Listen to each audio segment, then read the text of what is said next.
Morning class 6th. This is your first video of chapter number 4, the earliest cities. इस chapter में हम पढ़ेंगे जो पहले जो सिटीज़ स्थापित हुई थी, जो मतलब पहले सिटीज़ जो बनी थी उनके बारे में पढ़ेंगे. ठीक है.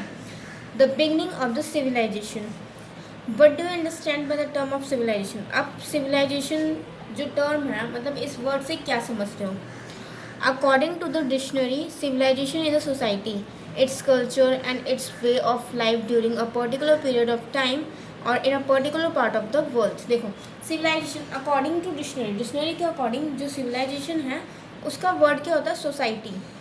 सोसाइटी मतलब कि जो उसका कल्चर होता है, उसका एक अपना, मतलब एक सोसाइटी में क्या होता है, उसका कल्चर, एक अपना कल्चर होता है और एक पर्टिकुलर टाइम, एक टाइम पीरियड पर मतलब वो रहे कहीं पर, किसी भी वर्ल्ड के किसी भी पार्ट में एक टाइम के लिए रहे एज अ सोसाइटी, तो उसको क्या बोला जाता है, civilisation.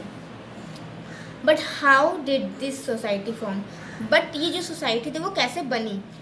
when people started farming they produced large quantities of grains, much more than what they could consume. अब जब पीपल मतलब जो लोग थे पहले के, जब उन्होंने फार्मिंग स्टार्ट की तो उन्होंने क्या किया, लार्ज क्वांटिटीज़ में ग्रेन प्रोड्यूस किया, जितना वो चाहते थे उससे ज़्यादा क्वांटिटी में. ठीक है. This led to the development of exchange. और ये जो था वो एक्सचेंज मतलब कि डेवलपमेंट का एक रास्ता था, मतलब कि ज़्यादा विकास होने का, ठीक है, ज़रिया एक बन गया था. People who excelled in other field as a such as a poetry, weaving, और जो पीपल जो थे वो दूसरी जगहों पर भी डेवलपमेंट करते, पोइट्री, वीविंग, ऐसी जगहों पर. ठीक है. This led interdependence which eventually resulted in the development of society and civilization. और इसका रिजल्ट क्या था, मतलब वो ग्रेन्स वगैरह तो मतलब जो खाने की चीज़ें हैं उसकी तो फार्मिंग कर रहे थे, बट वो पोइट्री, वीविंग, ऐसी भी चीज़ें भी कर रहे थे. तो जिसकी वजह से क्या हुआ, उसका रिजल्ट क्या हुआ कि जो उनकी सोसाइटी थी वो सोसाइटी और जो उनका सिविलाइजेशन था उसमें क्या हुआ, डेवलपमेंट मतलब कि विकास हुआ. The earliest cities of the society, the earliest cities of the Indian subcontinent emerged around 4,700 years in the region drained by Indus and its tributaries in the northwest. और क्या था जो इसकी अर्लीस्ट सिटीज़ कब मतलब स्थापित, मतलब कब बनी थी, 4,700 साल पहले. ठीक है. कहाँ पर, नॉर्थ वेस्ट साइड में, द इंदूज वैली सिविलाइजेशन. अब हम पढ़ेंगे सबसे पहले जो सिविलाइजेशन थी इंदूज वैली के बारे में. After the beginning of settled life, Indian subcontinent has been one of the oldest seat of human civilisation that emerge between 3000 BCE and 1500 BCE in the valley of the Indus River and its tributaries in the northwestern part of the Indian subcontinent. अब देखो, जब जैसे ही मतलब settled life जो लोग थे पहले के, उनकी सेटल्ड लाइफ स्टार्ट हुई, जब उन्होंने फार्मिंग करना शुरू कर दिया और भी अदर चीज़ों का डेवलपमेंट करना शुरू कर दिया, तो क्या हुआ, वहाँ पे एक पुरानी, जो बहुत ही पुरानी जगह थी, वहाँ सिविलाइजेशन एक बनी, जो कि कब बनी थी, 3000 BCE से 1500 BCE के बीच में, जो कि कहाँ थी, इंदूज रिवर के पास में, नॉर्थ वेस्टर्न पार्ट में जो कि बनी थी. ठीक है. Although several sites of this civilisation has found outside the Indus valley. और इस सिविलाइजेशन के कुछ पार्ट जो हैं इंदूज की वैली से बाहर भी पाए गए हैं, जो वहाँ पर क्या था, ऐसा ही सेम कल्चर था जो इनका कल्चर था ना इंदूज वैली का, वैसा ही सेम कल्चर वहाँ पे भी था. They are collectively known as the Indus valley civilisation. और इनको क्या कहा गया, Indus valley civilisation. It is spread over large part of northern and central India, Rajasthan. और ये जो था वो बहुत लार्ज पार्ट में फैल गया था, नॉर्थ इंडिया के नॉर्थ और सेंट्रल पार्ट में, जैसे कि राजस्थान हो गया, नॉर्थ वेस्ट इंडिया हो गया, सिंध, बलूचिस्तान, इन सब जगहों में ये जो सिविलाइजेशन था वो फैल चुका था. The Indus valley civilisation is also known as Harappa civilisation because Harappa is the name of the first site expected. और जो इंदूज वैली सिविलाइजेशन है उसको हड़प्पा सिविलाइजेशन भी कहा जाता है, क्योंकि सबसे पहले जो साइट निकाली गई थी वो यही थी. अब कुछ इंदूज वैलीज़ की जो साइट्स हैं वो कौन कौन सी थी, हड़प्पा पंजाब और पाकिस्तान में, रोबर पंजाब में, कालीबंगा राजस्थान, मोहनजोदड़ो मोहनजोदाड़ो सिंध और Pakistan, Lothal Rangpur Rojdi Gujarat, Banwari Haryana. Next,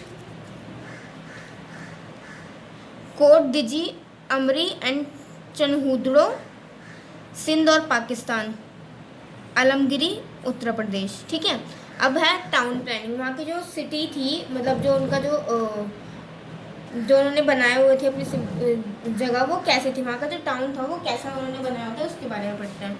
the people were urban and their cities were planned skilfully and divided into two parts.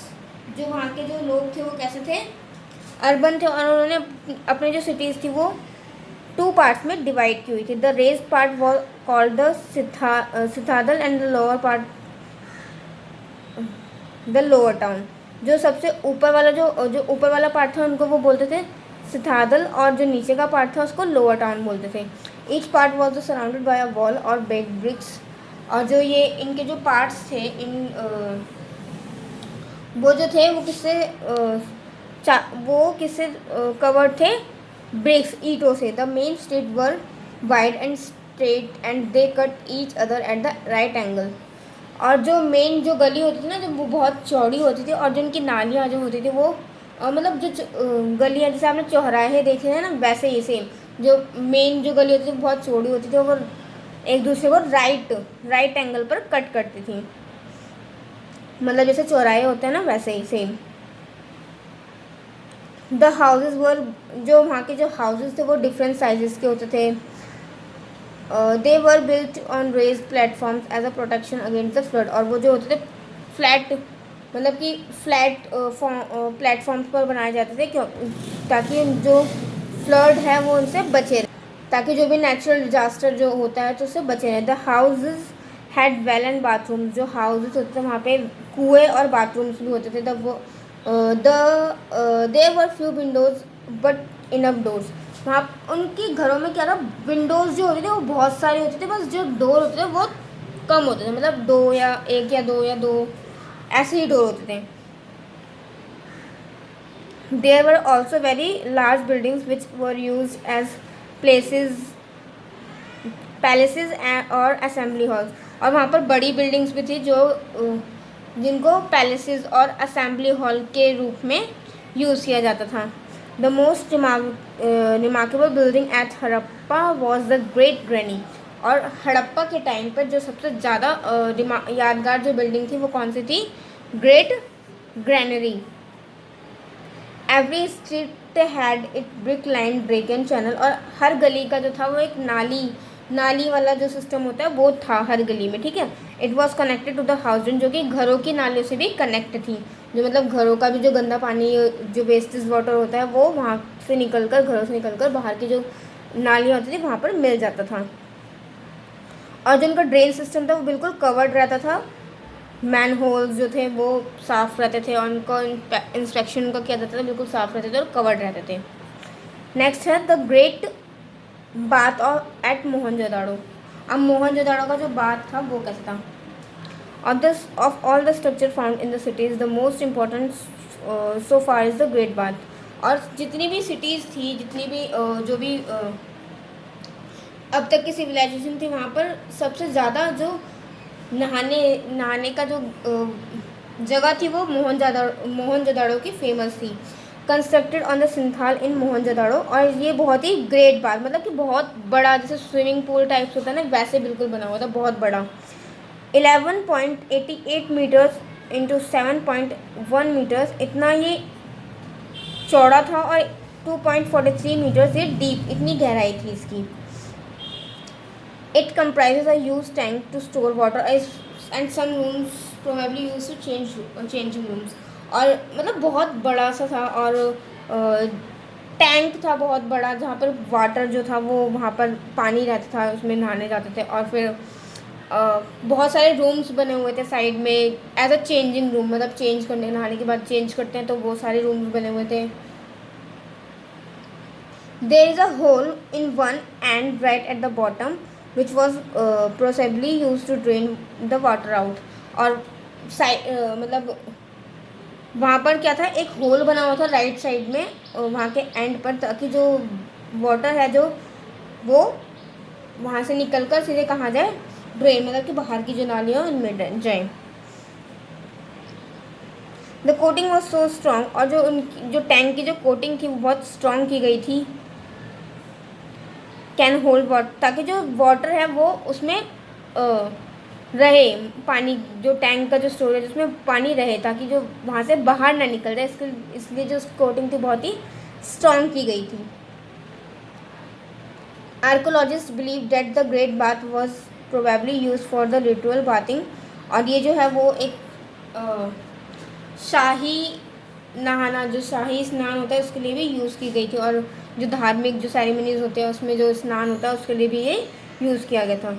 Next है social life of the people. अब सोशल लाइफ कैसी थी? The principal diet of the people consist of wheat, barley, rice and vegetables. वहाँ पे के जो लोग थे वो क्या खाते थे, मतलब कैसे कैसे गुजारा करते थे? लाइक व्हीट वो उगाते थे, बार्ले जौ, चावल, वेजिटेबल, और मटन और फिश जो था वहाँ पे कॉमन था, जो वो लोग यूज़ करते थे। और जो मैन होते थे वो क्या करते थे, 2 पीस में कपड़े पहनते थे। जो अपर गारमेंट होता था वो शॉल होता था, और जो कि शॉल जो अपने लेफ्ट शोल्डर से राइट आर्म्स के नीचे तक आते थे। ठीक है, आपने देखा होगा पुराने टाइम पे जैसे लोग पहनते थे, और नीचे वो क्या पहनते थे, जैसे कि आजकल जो लोग धोती पहनते हैं ना वो पहनते थे। और जो वुमेन्स होती थी वो क्या पहनती थी, वो लाइक ब्लाउज टाइप जो होता है वो पहनती थी। और जो उनके कपड़े होते थे वो कॉटन के फैब्रिक होते थे, और शायद ठंडियों के टाइम पर वो ऊन का भी यूज़ करते थे।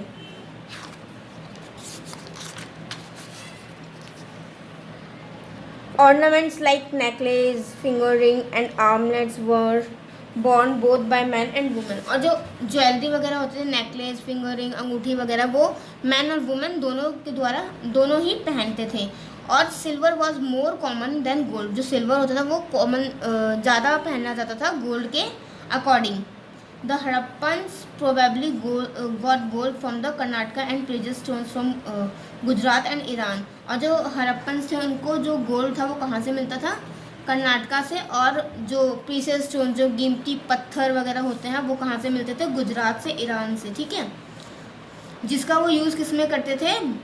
बैंगल्स बनाने में, और ईयरिंग्स बनाने में, बीड्स जो होता है उनको बनाने में, और स्मॉल जो बर्तन वगैरह होता है उनको बनाने में। Children play with different types of toys like Beed, card, whistles, figures of birds and animals made of clay. और जो बच्चे होते थे वो बहुत सारे डिफरेंट टॉयज से खेलते थे, जैसे व्हील, कार्ड जो हो गए, देखो ये। ठीक है, ये हड़प्पन टाइम के बच्चों के खिलौने हैं ये। लाइक जो एनिमल्स जो क्ले से बनाते हैं उनसे खेलते थे। अब क्लास आगे का चैप्टर हम नेक्स्ट वीडियो में कंटिन्यू करते हैं, इस वीडियो में यहीं तक पढ़ते हैं।